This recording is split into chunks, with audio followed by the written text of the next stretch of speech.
ದಾವಣಗೆರೆ ವಿಶ್ವವಿದ್ಯಾನಿಲಯದ BA 5ನೇ ಚಾತುರ್ಮಾಸದ ಐಚ್ಛಿಕ ಕನ್ನಡ ಪತ್ರಿಕೆ ಕನ್ನಡ ಭಾಷೆ, ರಚನೆ ಮತ್ತು ಸ್ವರೂಪ. ಅವಧಿ 41. ಘಟಕ 3 ಕನ್ನಡ ಭಾಷೆ ಅವಸ್ಥಾಂತರಗಳು, ನಡುಗನ್ನಡ.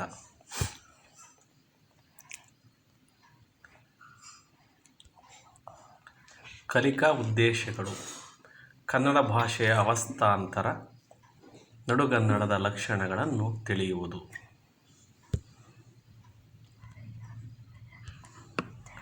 ಕಲಿಕಾ ಫಲಿತಾಂಶಗಳು: ವಿದ್ಯಾರ್ಥಿಗಳು ಕನ್ನಡ ಭಾಷೆಯ ಅವಸ್ಥಾಂತರ, ನಡುಗನ್ನಡದ ಲಕ್ಷಣಗಳನ್ನು ಗ್ರಹಿಸುವರು. ನಡುಗನ್ನಡದ ಭಾಷಾ ಅವಸ್ಥಾಂತರಗಳು. ಕನ್ನಡ ಭಾಷಾ ಅವಸ್ಥಾಂತರಗಳ ಬಗ್ಗೆ ವಿವಿಧ ವಿದ್ವಾಂಸರು ಚರ್ಚೆ ಮಾಡಿದ್ದಾರೆ.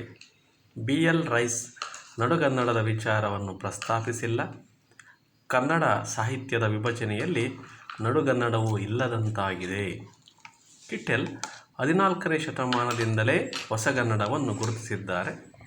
ಹಳಗನ್ನಡ ಮತ್ತು ಹೊಸಗನ್ನಡ ನಡುವಿನ ಭಾಷೆಯ ಅವಧಿಯನ್ನು ನಡುಗನ್ನಡ ಎಂದು ಕಿಟ್ಟೆಲ್ ವಿಭಾಗಿಸಿದ್ದಾರೆ. ಭಾಷೆ ನಿರ್ದಿಷ್ಟ ಕಾಲಕ್ಕೆ ಒಮ್ಮೆಗೇ ಬದಲಾಗುವುದಿಲ್ಲ.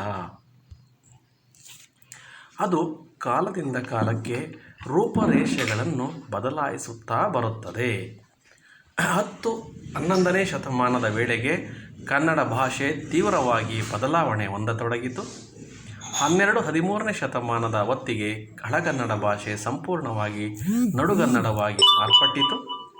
ಸಂಸ್ಕೃತ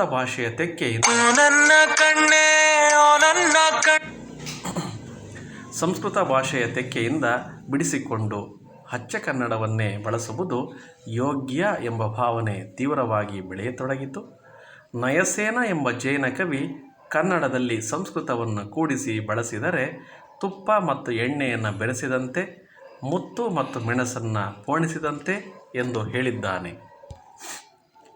ವೀರಶೈವ ವಚನಕಾರರಂತೂ ಜನಸಾಮಾನ್ಯರಿಗೆ ಅರ್ಥವಾಗುವ ವಚನಗಳನ್ನು ನಡುಗನ್ನಡದಲ್ಲಿ ರಚಿಸಿದ್ದರು.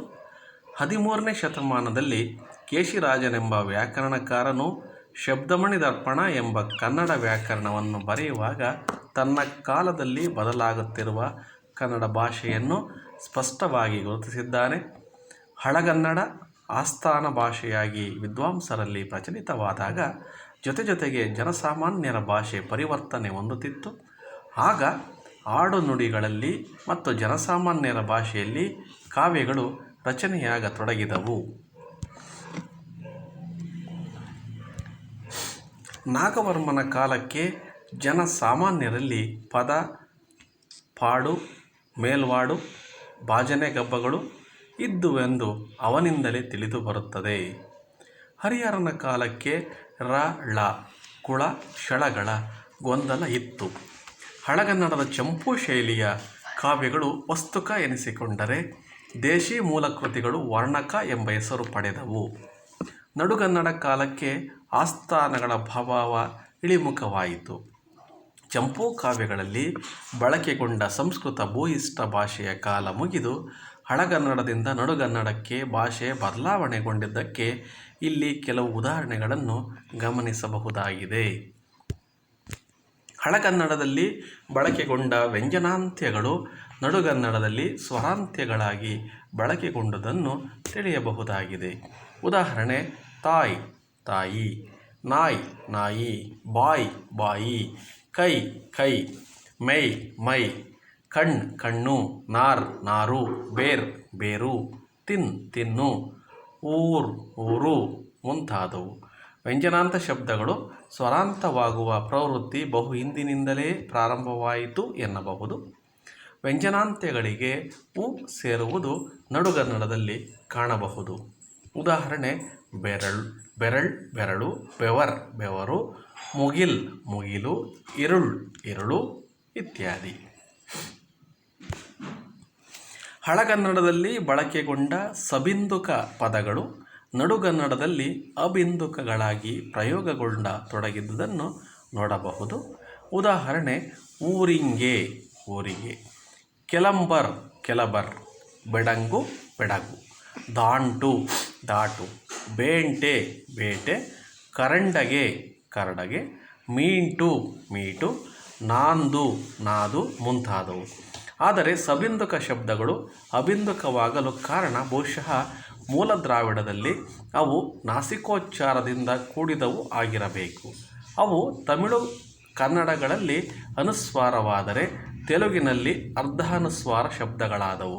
ಕಾಲಕ್ರಮೇಣ ಕನ್ನಡದಲ್ಲಿ ಮತ್ತೆ ಅವು ಬಿಂದು ಕಳೆದುಕೊಂಡವು.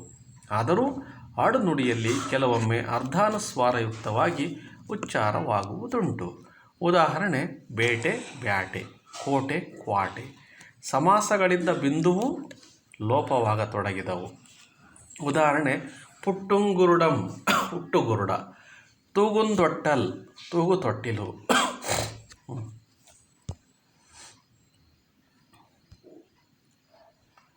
ಅವಧಿಯ ಸಾರಾಂಶ. ಈ ಅವಧಿಯಲ್ಲಿ ನಡುಗನ್ನಡ ಭಾಷಾ ವೈಶಿಷ್ಟ್ಯಗಳನ್ನು ತಿಳಿಯಲಾಗಿದೆ. ಪರಾಮರ್ಶನ ಗ್ರಂಥಗಳು: ಕನ್ನಡ ಭಾಷಾಶಾಸ್ತ್ರ, ರಾಯ ಧಾರವಾಡಕರ. ಸಂಕ್ಷಿಪ್ತ ಕನ್ನಡ ಭಾಷೆ ಚರಿತ್ರೆ, ಎಂ.ಎಚ್. ಕೃಷ್ಣಯ್ಯ. ಕನ್ನಡ ಭಾಷಾ ವ್ಯಾಸಂಗ, ಡಾ. ಸಂಗಮೇಶ ಸವದತ್ತಿ ಮಠ. ನಮಸ್ಕಾರ.